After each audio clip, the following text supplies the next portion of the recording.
level of shame in the world of an alcoholic is quite profound, even in recovery. And there are a lot of there are millions and millions of Americans in this country who will not tell you that they're in recovery because they're ashamed. They somehow continue to believe that they were bad people rather than they had. When I was a little girl in the sandbox, my goal was not to become an alcoholic. It just wasn't a goal. It happened. What I had to learn is it happened. I got better. I went through this downward spiral. I got better, and I had to move on with my life. And I have to take responsibility for both my addiction and my recovery. I listen to people say, well, no, this has nothing to do with me. It has everything to do with me because the decision to drink and not to drink is mine on a daily basis. And so I take full responsibility for that. I think abdicating that responsibility continues to make you feel that you are helpless, and you're not. And I think it's a negative.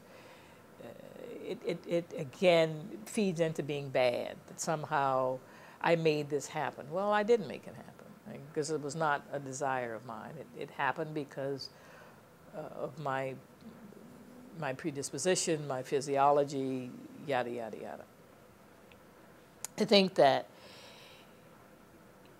but I've had experiences where I've confronted it. I remember years ago being in the park and I had on a T-shirt and it had underage drinking recovery walk or some walk. And I remember getting into my car and I had the T-shirt on and I had to take the car to the garage, which was 10 blocks from my house.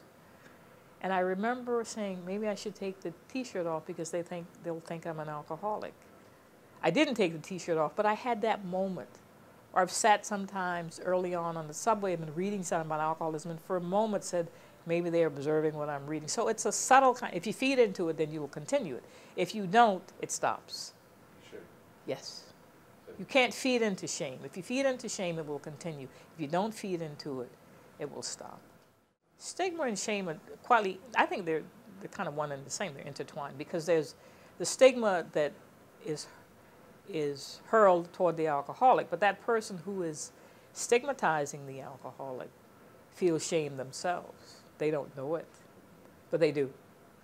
And so it just becomes quite intertwined. So I talk about the people who are affected by it and the people who are afflicted by it.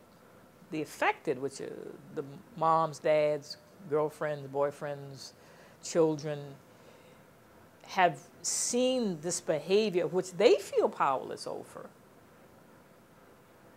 which strengthens their own shame. And so they have to make that person a bad person so they feel better about themselves. It's very complex.